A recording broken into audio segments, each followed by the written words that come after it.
예수님의 12명의 제자 중에서 수제자인 베드로가 공식적으로 이제 예수님의 제자로 부름을 받는 장면입니다.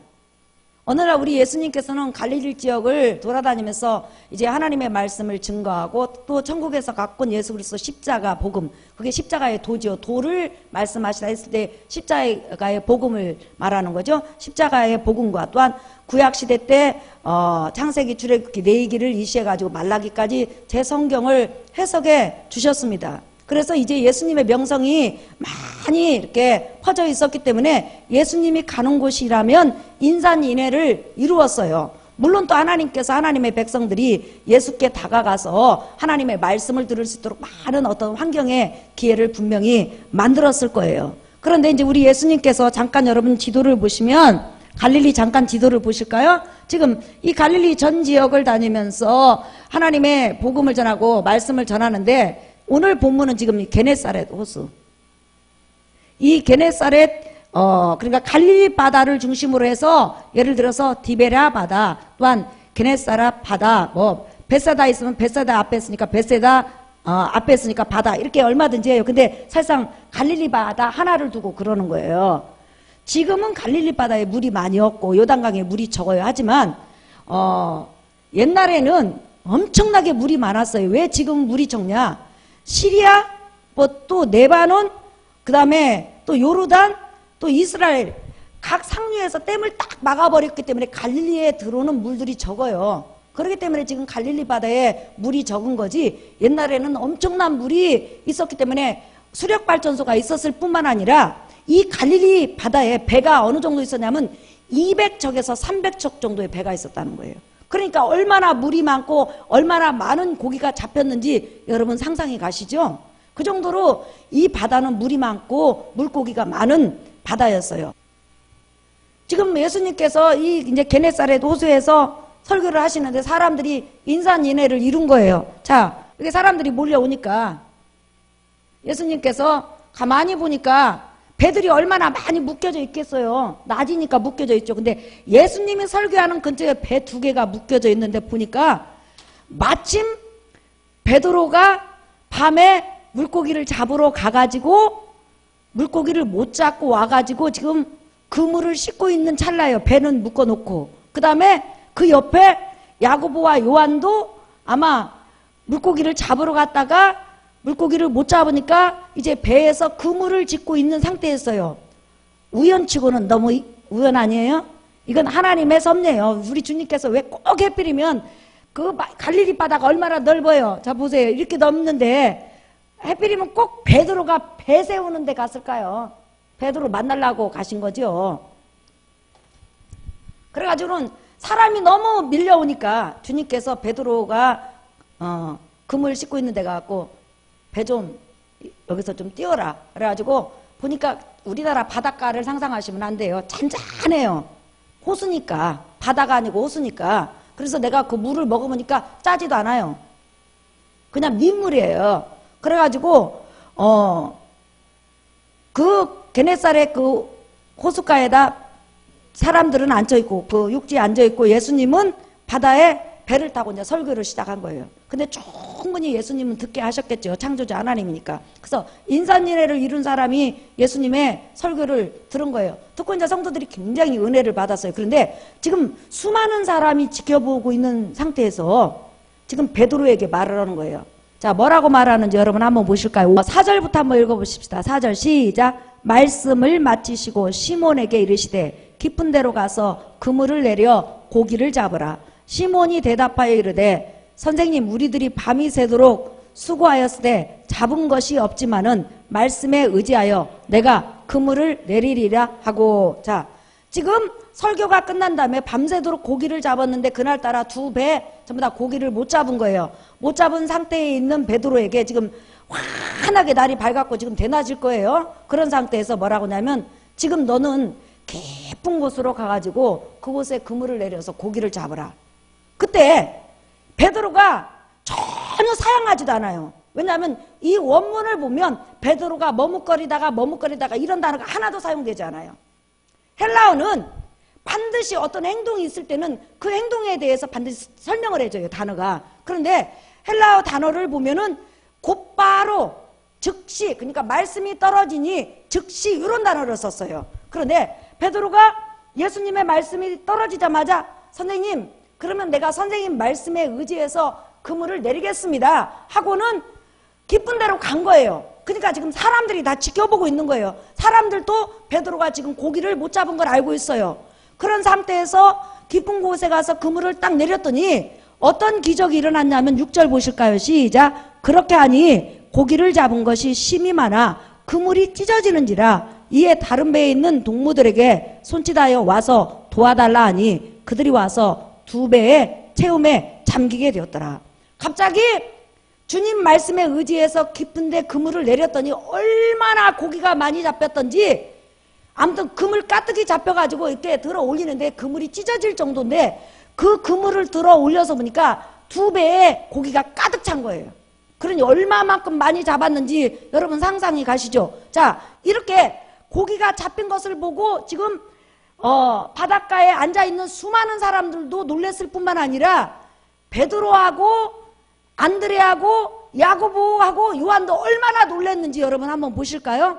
자, 8절부터 보십시다. 시작. 시몬 베드로가 이를 보고 예수의 무릎 아래에 엎드려 이르되 주여 나를 떠나서서 나는 죄인이로소이다 하니 이는 자기 및 자기와 함께 있는 모든 사람이 고기 잡은 것으로 말미암아 놀라고 했을 때, 이 놀라다는 그 원문을 보면 너무 놀랬다, 깜짝 놀랐다는 거예요. 그냥 천지가 진동할 정도로 우리가 막 너무 막 충격적으로 놀라는 그런 놀라움 있잖아요. 그 정도로 놀랬다는 거예요. 왜냐하면 대낮에 그렇게 물고기를 잡을 수가 없는데 지금 물고기를 잡은 일이 창세 이래로 없었다는 거죠. 그러니까 그런 기적이 자기 눈앞에서 펼쳐지는 것을 사람도 봤고 베드로도 봤고 베드로와 동업자인 지금 야고보, 요한, 안드레도 봤다는 거예요. 그때 베드로가 그 4명의 사람을 대표해가지고 한 그 취한 행동이 있어요. 여러분 8절 볼까요? 시작. 시몬 베드로가 이를 보고, 그러니까 고기 잡힌 것을 보고 예수의 무릎 아래 엎드려 이르되 주여 나를 떠나서서 나는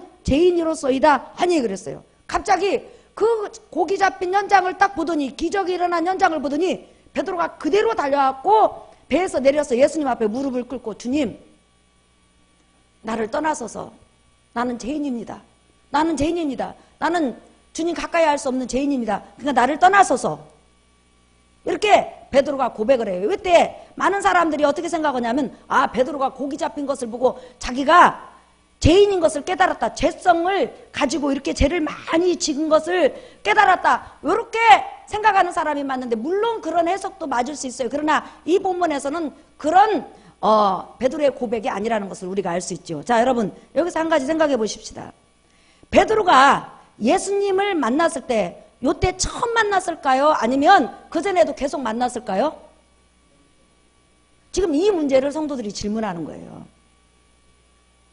목사님, 제가 성경을, 사복음서를 읽기로는 예수님이 사역을 하기 전부터 베드로가 계속 예수님을 쫓아다녔는데, 지금 왜 쫓아다니던 베드로가 갑자기 예수님을 쫓아다니다가 중단하고 물고기를 잡으러 베드로하고 안드레하고 야고보하고 요한하고 가가지고 지금 예수님 사역을 돕지 않고 예수님 사역을 따라다니지 않고 갔을까요? 저는 베드로가 예수님을 따라다녔다고 생각했는데 아니고, 예수님을 따라다니기 전에 만난 사건을 지금 누가복음에서 기록하고 있는 것입니까? 저는 이게 궁금해요. 성경을 많이 읽는 사람이 이 부분에 대해서 질문을 해요. 그러니까 베드로가 처음으로 예수님에 대한 소문을 들은 다음에 예수님을 처음으로 만난 사건이냐, 아니면 베드로는 많은 시간 동안 예수님을 따라다녔느냐, 이 부분에 대해서 많은 질문이 있다는 거예요. 여러분은 어떻게 생각하십니까? 이 사건이 어떤 사건이냐, 물론 또 베드로가 고기 잡다가 예수님 부활 후에 다시 예수님께서 사역을 하고 니까 또 고기 잡으러 또 가요. 지금 이 본문 말씀은 초창기 사건이에요.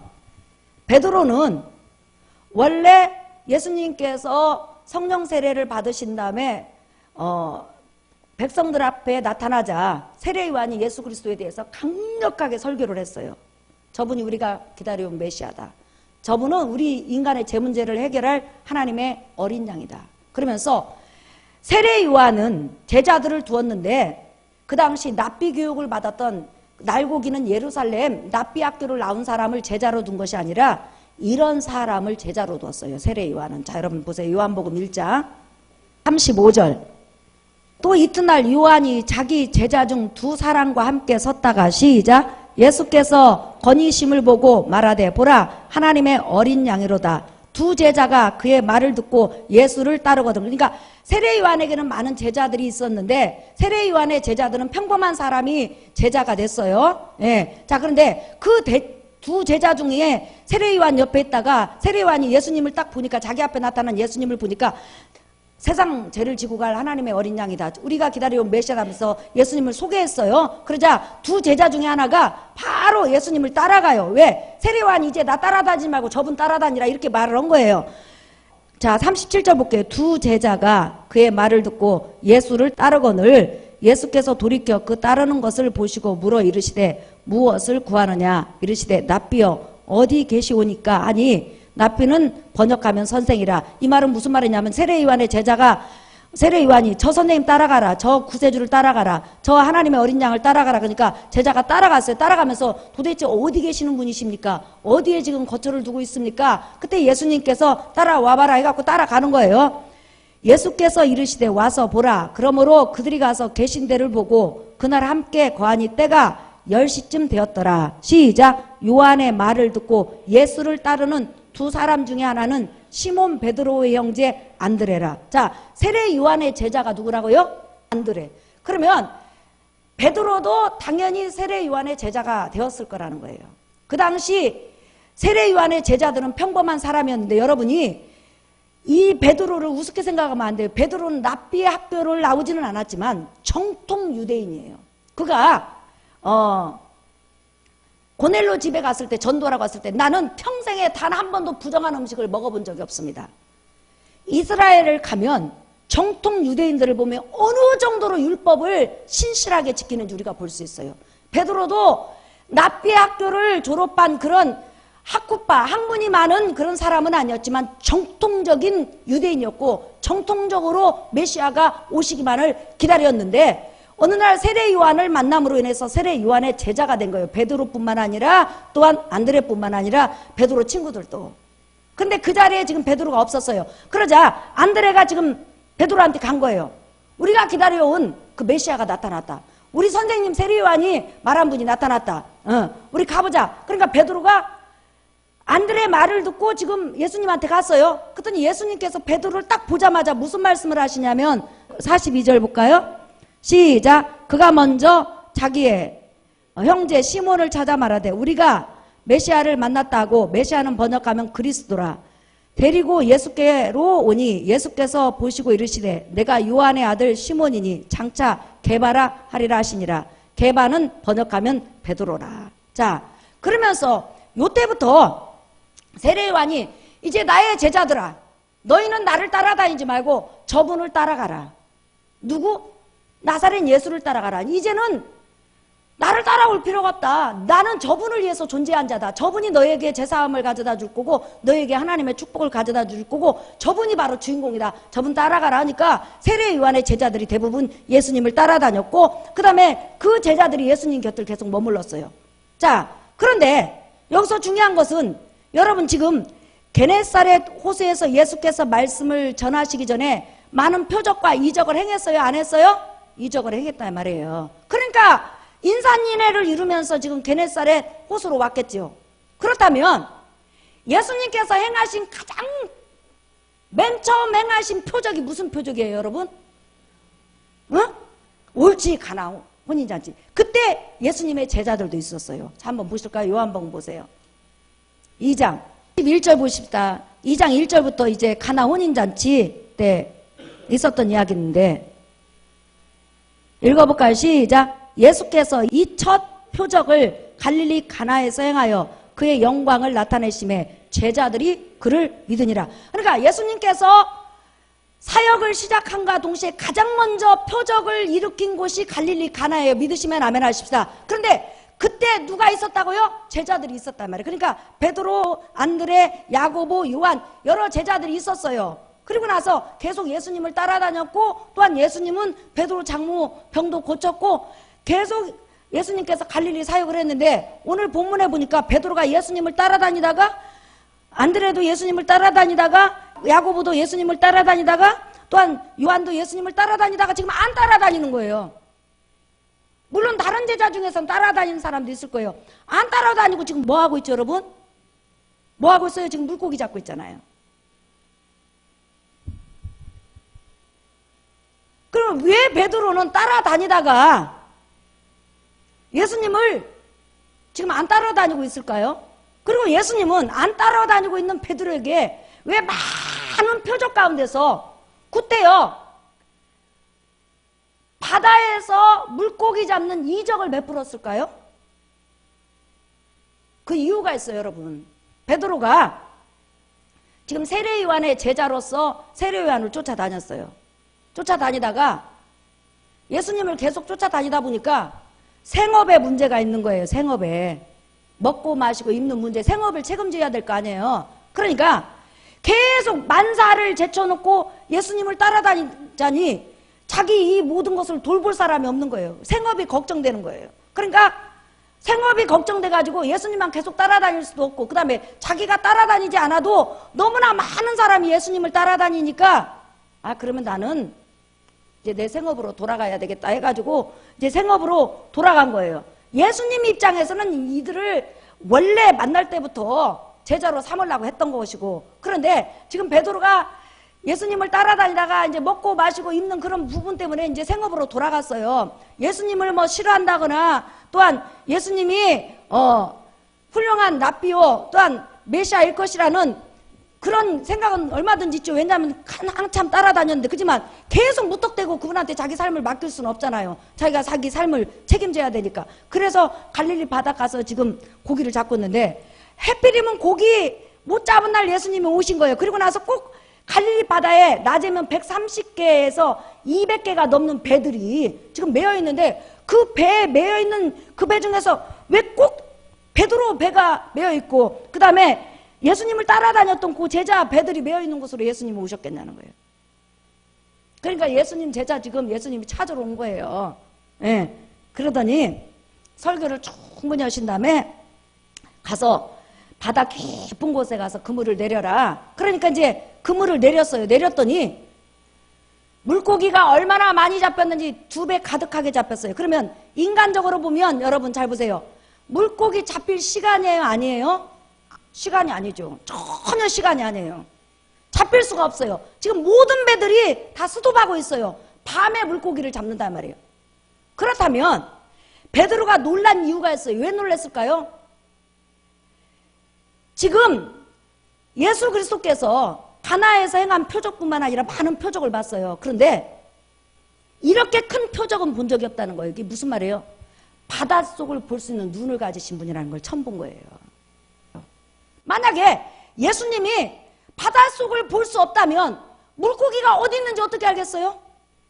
예수님께서 지적하신 그곳에 가서 그물을 내리니까 지금 물고기를 잡았는데 창세 이래로 도무지 생길 수 없는 일이 벌어진 거예요. 그러니까 예수님은 바닷속 깊은 곳까지 볼 수 있는 전지전능한 눈을 가지신 하나님으로 이 지금 베드로가 발견을 한 거예요. 그때 베드로는 지금 예수님 앞에 와갖고 잡힌 것을 보고 주여 나를 떠나소서 나는 죄인입니다. 이게 무슨 말이에요? 주님 나는 주님을 따를 자격이 없습니다. 내가 주님을 그저 단순한 선생이나 메시아 정도로 보고 나는 내 생업을 해야 되겠다고 생각을 했는데 주님은 분명히 나를 따르라고 분명히 설교를 통해서 1년 가까이 하셨을 거 아니에요. 그럼에도 불구하고 베드로는 자기 삶 전체를 예수님한테 못 맡기는 거예요. 자기가 주님을 전폭적으로 따르면 자기 삶을 책임질 자가 없는 거예요. 분명히 자기가 책임져야 된다고 생각을 한 거예요. 그럴 때 우리 주님께서는 이 물고기 잡는 것을 통해서 이렇게 바닷속까지 환히 바라보시는 주님, 그렇다면 너의 삶 모든 것도 바라보시고 그 다음에 네가 할 수 없는 일을 주님은 지금 하시는 것처럼 너희 가족뿐만 아니라 너의 삶을 주님이 충분히 책임지시고 충분히 돌보시고 충분히 이끌 능력이 있다는 걸 지금 베드로에게 보여주신 거예요. 그때 베드로는 주님 내가 이제 주님을 따르겠습니다. 그래서 따른 거예요. 자 여러분 한번 보세요. 10절부터 보십시다. 읽어볼까요? 시작. 세베대의 아들로서 시몬의 동업자인 야고보와 요한도 놀랐습니다. 예수께서 시몬에게 이르시되 무서워하지 말라. 이제후로는 내가 사람을 취하리라 하시니 그들이 배들을 육지에 대고 모든 것을 버려두고 예수를 따르니라. 자, 요한과 야고보는 아버지와 품꾼들을 그대로 두고 예수님을 따랐어요. 현장에서 이거 지금 뭐라고 써요? 고기가 지금 배에 가득 잡혔잖아요. 그렇죠? 그런데 이 가득 잡힌 배하고 고기를 그 현장에서 딱 버려두고 그대로 예수님을 따랐어요. 그러면 모든 뒷일과 모든 가정과 모든 삶을 누구한테 맡겼다는 거죠? 예수 그리스도에게 맡겼다는 거예요. 그러니까 베드로가 온전히 예수님 앞에 자기 삶을 완전히 의탁하고 나의 삶을 완전히 책임질 수 있는 능력이 있는 하나님으로 그가 믿고 예수님을 따른 시점이 바로 처음부터 베드로가 예수님을 그런 전지전능한 하나님으로 본 것이 아니라 하나님의 능력을 가지신 분이요, 하나님이 보내신 분이요, 메시아 정도로만 알았지만 자기 삶을 완전히 책임질 하나님으로는 믿지 못했다는 거예요. 그래서 자기가 자기 삶을 책임지기 위해서 이제 현장으로 갔는데 주님은 이자가 필요하니까 네 삶은 내가 책임질 테니까 너 내게로 와라 했을 때 더 이상 자기 삶에 대해서 걱정하지 않고 주님 앞에 맡기고 가니까 여러분 베드로 삶의 모든 부분을 주님이 책임졌을까요? 안 책임졌을까요? 책임지시죠. 그러니까 우리가 주님을 어떤 분으로 볼 수 있느냐 한번 따라합시다. 주님은 온 땅을 두루보실 뿐만 아니라 우리의 모든 필요를 정확히 알고 계시고 우리의 모든 필요를 채워주실 수 있는 분이시다. 지금 이 본문을 통해서 우리에게 주시고자 하는 말씀이 있어요. 예수님의 제자들처럼 너희도 주님 앞에 너희 삶 전체를 맡기라는 거예요. 맡기면 그분이 충분히 이끌어 가실 능력이 있고 그 다음에 그분은 모든 우리의 삶을 꿰뚫어 보고 계실 뿐만 아니라 우리 모든 필요를 언제든지 채워줄 수 있는 분이시라는 거예요. 바다의 깊숙한 곳을 볼 수 있는 그분, 그 다음에 고기를 한 곳으로 모을 수 있는 그분, 언제든지 우리의 필요를 주실 수 있는 분이 바로 우리 주 예수 그리스도라는 거예요. 그래서 예수 그리스도는 바로 하나님이세요. 믿으시면 아멘 하십니다. 지금 누가복음의 주제가 뭐예요? 예수 그리스도는 하나님이신데 사람으로 오셔서 우리 구원을 이루셨다. 그 구원의 주를 여러분이 믿고 그분을 의지하면서 그분에게 삶을 맡기세요. 이게 바로 누가복음의 주제예요, 여러분. 그래서 11절 말씀이 그렇게 귀한 거예요. 시작. 그들이 배들을 육지에 대고 모든 것을 버려두고 예수를 따르니라. 근데 다른 복음서에서는 즉시 따르니라. 사랑하는 성도 여러분, 우리가 이렇게 신앙생활을 하다 보면요, 가끔씩 제가 이렇게 신방을 가면 설교하는데 기도해요. 충분히 기도하고 그 가정에 맞는 그런 말씀을 성령의 음성을 통해서 들려줘요. 근데 한 번은 어떤 가정을 갔는데 제가 이런 설교를 한 적이 있어요. 시편 127편에 보면 여호와께서 집을 세우지 아니하면 세우는 자의 수고가 헛되며, 아침에 일찍 일어나서 늦게 눕는 거예요. 그 집을 세우기 위해서 그만큼 일을 한다는 거죠. 그런데 그 수고가 다 헛되다고 했어요. 하나님이 도와주지 아니하면. 자, 그 본보기가 누구죠? 사울왕은 자기가 자기 가문과 자기 왕권을 세우기 위해서 힘 있는 자는 보기만 하면 군사들을 모았어요. 그 대신에 하나님을 멀리했어. 하나님 앞에 자기 삶을 맡기지를 못했다는 거예요. 그 반면에 다윗은 아무리 힘들고 어려워도 인간의 생사화복을 주장하시고 인간의 모든 삶을 주관하고 이끌어 가시는 분은 여호와 하나님이라고 해서 하나님 앞에 온전히 맡기고 하나님께 더 가까이 하는, 하나님을 더 기쁘시게 하는 삶을 선택한 거예요.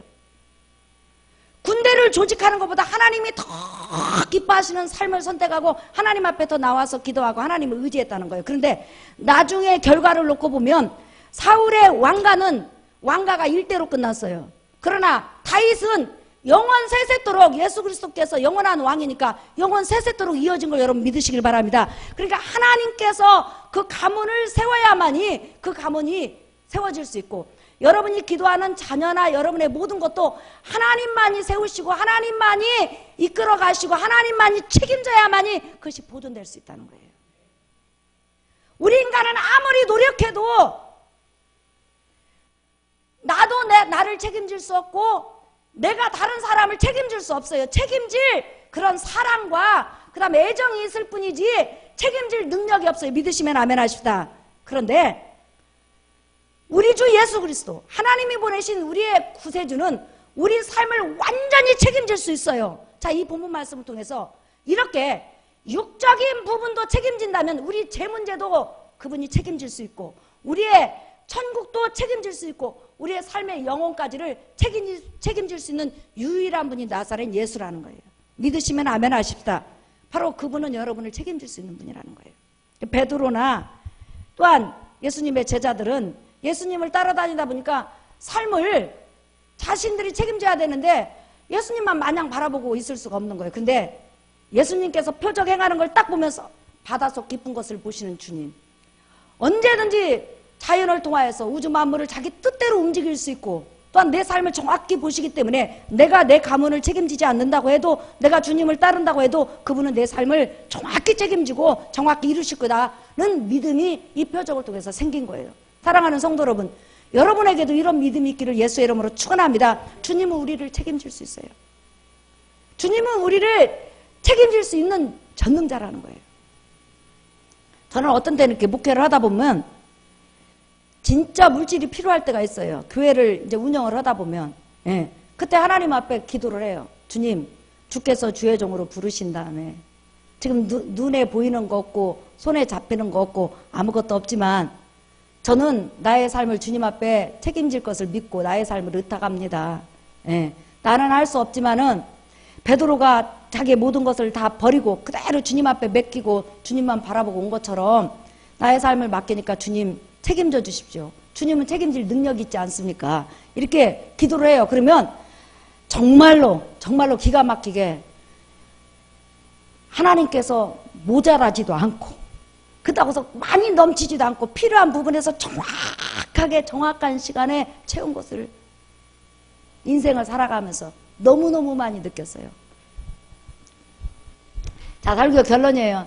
사랑하는 성도 여러분, 우리가 이 본문을 통해서 주의 사랑을 깨닫고 주의 사랑을 느낄 수 있는 것은 주님이 우리를 쓰시고자 하면 부족해도 연약해도 때로는 주님을 깊이 알지 못해도 주님이 기다려주시고 또한 주님을 더 깊이 계시해 주시고 찾아오셔서 주님을 알려주심으로 우리의 믿음을 세워가신 다음에 또한 그 믿음만큼 우리 주님은 언제나 우리의 삶을 책임지시고 책임질 능력 있는 그런 주님인 것을 믿으시길 바랍니다. 오늘 하루도 이렇게 언제든지 우리 삶을 책임질 수 있고 또한 책임지시는 그 주님 앞에 맡기시고 나가는 여러분 되시기를 예수의 이름으로 축원합니다. 우리 복음성가 찬양하겠습니다. 231장.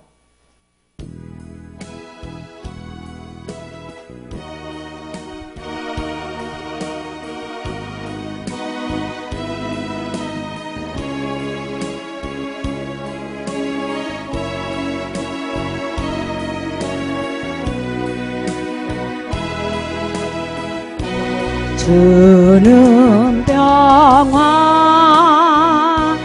맡긴 담을 모두 거셨네.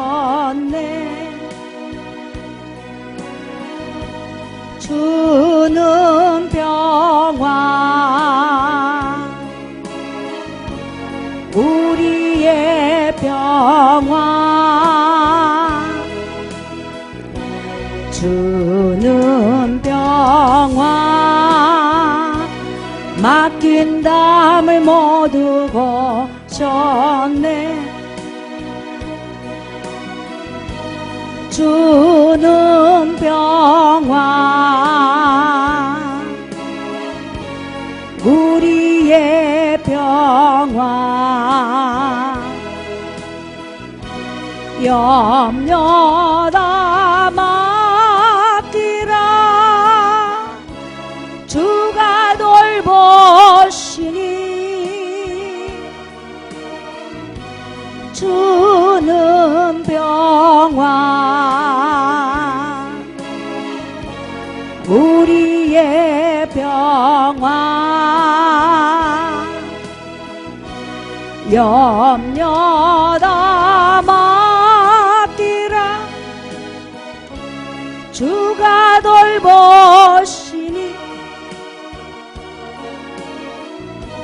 주는 평화